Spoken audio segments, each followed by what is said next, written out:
tiftaħ il-vit u ssib l-ilma. Ilma nadif illi tista' tużah biex taħsel jew tinħasel, tajjeb biex issajjar bih u anke tixorbu. Meta tlesti, tagħlaq il-vit u ma terġax taħseb dwaru għax taf li darb'oħra se terġa' ssibu. Iżda mhux dejjem kien hekk. L-ilma fil-vit tad-dar hija kumdità pjuttost riċenti, imma ejja ma niġrux. L-ilma huwa neċessarju biex ngħixu.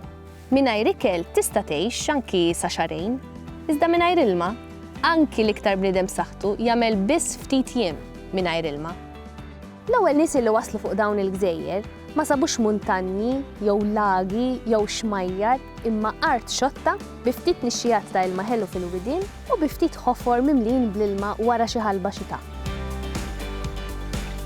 F'post imsejjaħ il-Misqa, fil-limiti tal-Qreddi, insibu bjar imħaffra fil-blat illi jmorru lura għal żmien neolitiku, iż-żmien meta nbnew it-tempji ta' ħaġar-qim u l-imnajdra. Naraw bjar ta' daqsijiet differenti. Kanali fil-wiċċ tal-blat jaqdu birma ieħor sabiex kemm jista' jkun ma jinħela xejn. Illum uħud minn dawn il-bjar huma mimlin ħamrija u sediment, iżda oħrajn wara xi ħalba xita għadhom jimtlew bl-ilma. Kellhom jgħaddu s-sekli biex Malta terġa' tara avvanz importanti ieħor fil-mod ta' kif kien jiġi mmaniġjat l-ilma u dan kellu jkun grazzi għall-inġiniera tal-Imperu Ruman. Fil-fatt, fost diversi proġetti li huma relatati mal-ilma illi jmorru lura għal żmien l-Imperu Ruman, nistgħu nsemmu il-galleriji mħaffra fil-blat illi nsibu fir-Rabat, illi permezz tagħhom kienu jaċċessaw l-ilma tal-pjan. Is-sors tal-ilma li jferra fil-funtani ta' Iriexem, ta' Ħammiem u tas-Saqqajja huwa l-istess sors ta' ilma illi serva lir-Rumani 2000 sena ilu. L-Arab waslu f'Malta fis-sena 870 u ma introduġew ħafna affarijiet f'Pajjiżna, fosthom il-ħitan tas-sejjieħ biex jipproteġu l-għelieqi mill-arar, introduċew ukoll siġar illi jgħixu fi klimi xotti bħal ħarrub, iż-żebbuġ, iċ-ċitru, it-tin, il-qoton u tawna wkoll għodda u teknoloġija relatata mal-ilma illi bqajna nużaw għal sekli sħaħ, bħal pereżempju is-sinja u s-sistemi tat-tisqija tal-għelieqi u anki metodi ta' kif jinġabar l-ilma għal ġol bjar, bħal pereżempju l-miżieb u l-ħawt. Ir-relazzjoni li l-Arab kellhom mal-ilma ħallit l-effett tagħha wkoll anki fuq il-lingwa tagħna. Fil-fatt kliem bħal bir, ġiebja, ġnien, qadira, ħawt, ħasil, wiet u anke l-kelma ilma fiha nfisha kollha ġejjin mill-Arbi. Anki fl-ismijiet tal-postijiet tagħna naraw l-importanza li l-Arab kienu jagħtu lill-ilma. L-ismijiet Marsa, Mellieħa, Witilajn, il-Fawwara, l-Adira, il-Pwales, l-Imġar, is-Saqqajja, il-Miżieb, Għajn Dwieli u Għajn Tuffiħa kollha huma xhieda ta' dan. Malta meta bdiet tiġi kolonizzata bis-serjetà min-nies madwar 1000 sena ilu, kellek sitwazzjoni fejn l-agrikoltura mill-lat ta' għelieqi ftit li xejn kienet preżenti. Dik tiġi żviluppata fost l-20 ta' snin. Imma mill-banda l-oħra billi kellek ħafna art ta' tibxari kien jinkoraġġixxi t-trobbija ta' naċu mosu jista' jkun li dit tip ta' industrija agrikola tagħti l-bidu għall-ismijiet tal-irħula tagħna, pereżempju raħal għandha l-erq komuni ma' merħla, ma' raħħal. Però wieħed irid jagħmel distinzjoni kbira bejn in-naħa t'isfel ta' Malta, ċ-ċentru ta' Malta u n-naħa ta' fuq ta' Malta, meta ngħid in-naħa ta' fuq ta' Malta għandek ir-Rabat, il-kampanja tagħha, għandek l-erja tal-Mellieħa, għandek fil-kampanja tar-Rabat ir-raħal ma tantx issibu, però ssib mbagħad it-toponim il-place name ta' l-ar. L-ar li huwa letteralment komuni ħafna f'dawn l-inħawi tan-naħa ta' fuq ta' Malta, x'aktar huwa modi ieħor ta' settlement li żviluppa f'dik il-parti ta' Malta, però fin-naħa t'isfel ta' Malta ħabba fil-ġeoloġija ma tippermettix daqshekk, għandek ir-raħal li qed jieħu over f'dik l-inħawi. Meta l-kavallieri waslu Malta fl-1530, il-popolazzjoni ta' Malta kollha ta' dak iż-żmien kienet madwar 15,000 ruħ. Popolazzjoni li llum insibuha ħaż-żabbar jew ħall-qormi. Għall-kavallieri illi kienu mdorrijin bilma bix-xeba, l-ewwel impressjoni li kellhom ta' Malta ma kienx waħda sabiħa. Fil-fatt kienu qalu hekk fuq il-gżejjer, la xmara u anqas fawwara u fil-parti l-kbira lanqas ilma ħelu. Barra ilma tax-xita miġbur f'tankijiet u ġwiebi u xi ftit bjar aktarx bilma sal-mastru. Malta kienet gżira xotta. Fis-snin ta' wara l-assedju, meta ġew biex jibnu l-Belt Valletta, il-kavallieri ma ħasbux biss fil-palazzi, fil-ġonna u t-toroq wisajn, iżda wkoll fl-importanza tal-immaniġjar tal-ilma u tad-drenaġġ. Kienu ħarġu liġijiet biex min jinqabad jarmi drenaġġ b'mod irresponsabbli jew inkella jikkontamina l-ilma potabbli dan ikun ikkastigat. Il-ħasra hi li mbagħad kienu jarmu kollox fl-ilma baħar ftit metri l-bot mix-xatt, bintina taqsam ġol port. Tħaffru ġwiebi taħt kull palazz, binja pubblika u pjazza u kull dar bil-liġi rid ikollha bir privat biex taħżen l-ilma.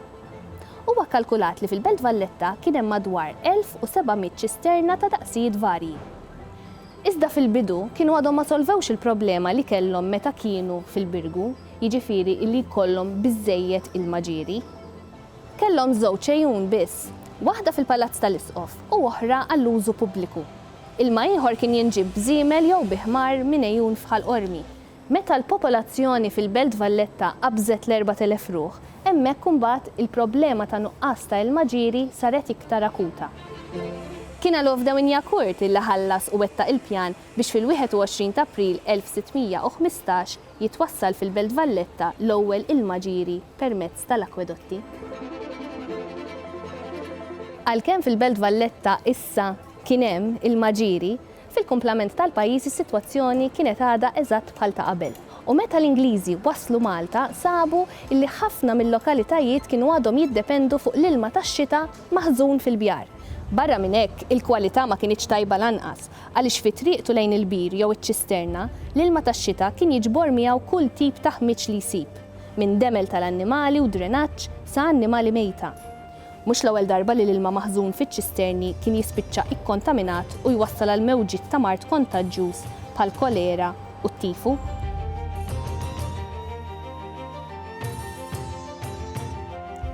L-Ingliżi għamlu diversi avvanzi fil-produzzjoni u fl-immaniġjar tal-ilma.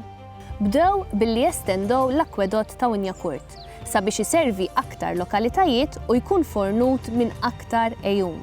Fl-1845 bnew akwedott ġdid illi kien jibda mill-Fawwara.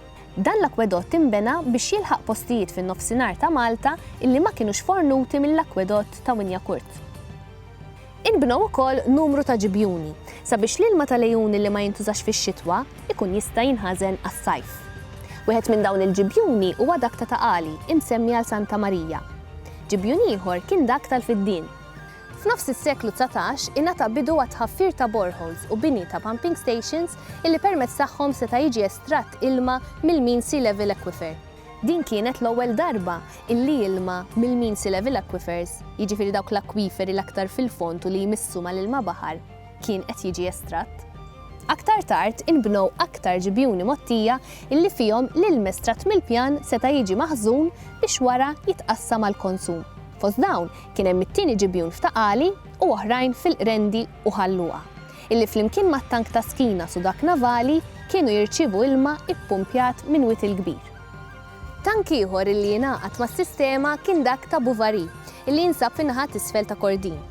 Dan it-tank inbena fis-seklu 18 u kien oriġinarjament jirċievi ilma mill-akwedott tal-Fawwara. Kien sar ukoll programm wiesa' ta' xogħlijiet fejn is-sistema ta' distribuzzjoni inbniet mill-ġdid biex katusi tal-metal fondut ħadu post l-akwedotti. Iżda forsi l-ikbar rivoluzzjoni li saret kien fl-1881 meta nbniet l-ewwel distillerija ta' ilma baħar illi kienet talli l-ilma mielaħ tiġbor il-fwar u bekk tipproduċi ilma potabbli. Fl-istess żmien kien qed jiġi wkoll investigat sors alternattiv ta' ilma permezz ta' bini ta' digi fil-widien sabiex l-ilma jinżamm lura u ma jintilifx fil-baħar. Il-koll nafu bil-ħitan ta' Chadwick Lakes, iżda fil-fatt jeżistu 107 minn dawn il-ħitan imferxin mal-widien, għalkemm mhux kollha nbnew fi żmien l-Ingliżi.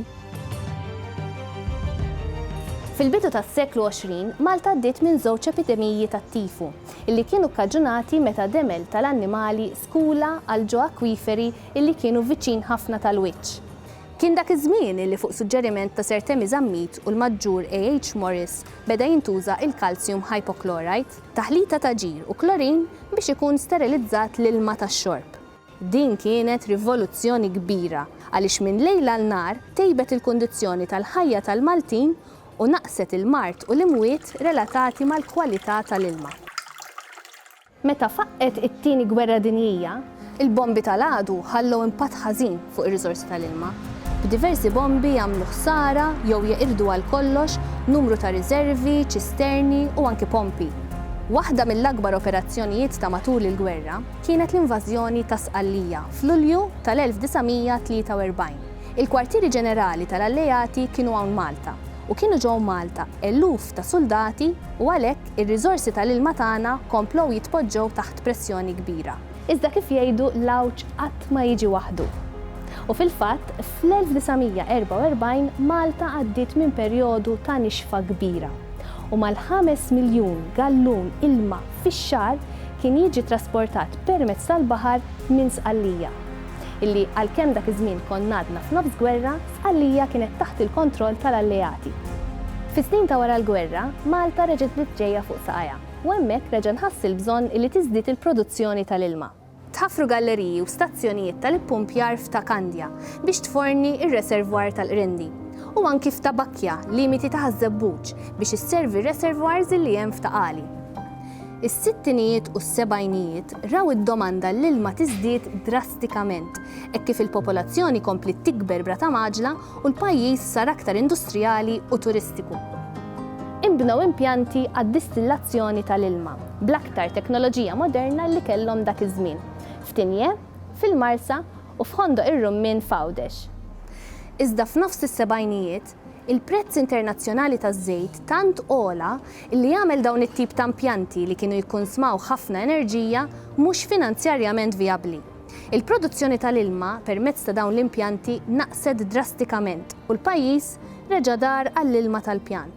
Sfortunatament, biex tintlaħaq id-domanda għall-ilma potabbli, il-means level aquifers li huma dawk l-akwiferi li jmissu mal-ilma baħar bdew jiġu estratti brata iktar maġla milli n-natura tiflaħ tirriġenera ruħha. U għalhekk l-ilma baħar beda jinfiltra l dawn l-akwiferi. Fil-bidu ta' snin 80 inbnew l-ewwel impjanti ta' reverse osmosis f'Malta. L-ewwel wieħed f'Arlapsi fl-1982 u wara ġew tal-Marsa u ta' Tinje. Malta kienet minn ta' quddiem li adottat din it-teknoloġija ġdida. Fil-fatt, meta nbniet, ir-reverse osmosis tal-Arlapsi kienet l-akbar reverse osmosis kummerċjali fid-dinja.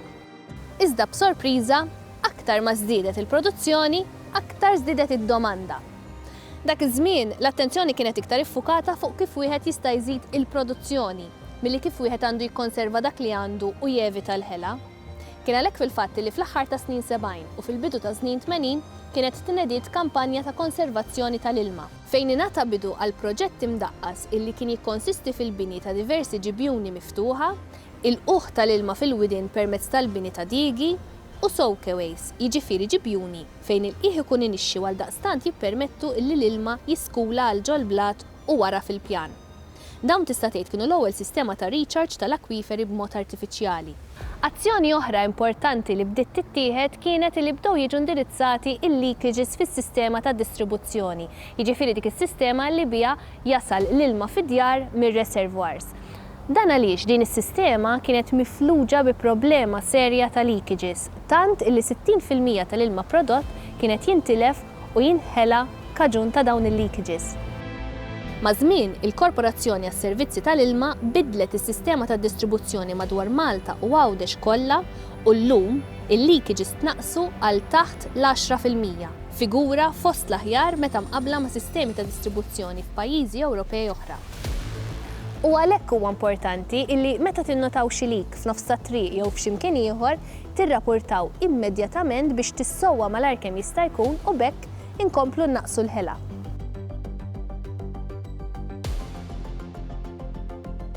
Kien ukoll f'dan il-perjodu illi bdejna nagħtu każ ta' dak li jintefa' fil-baħar, inbnew diversi impjanti għat-trattament ta' drenaġġ madwar Malta u Għawdex. Dawn kienu l-ewwel passi biex id-drenaġġ ikun ittrattat qabel jintefa' l-baħar.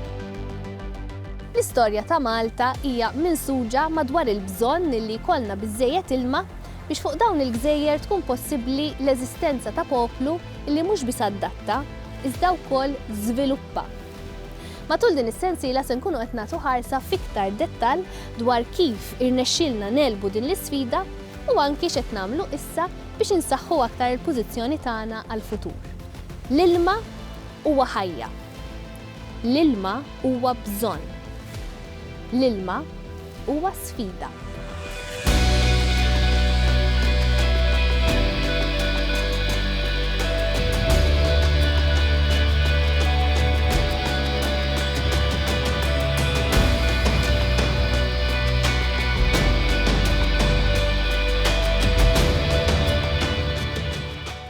Dan il-proġett u parzjalment iffinanzjat mill-Unjoni Ewropea bħala parti mill-Fond ta' Koeżjoni, Fondi Strutturali u ta' Investiment Ewropej 2014-2020.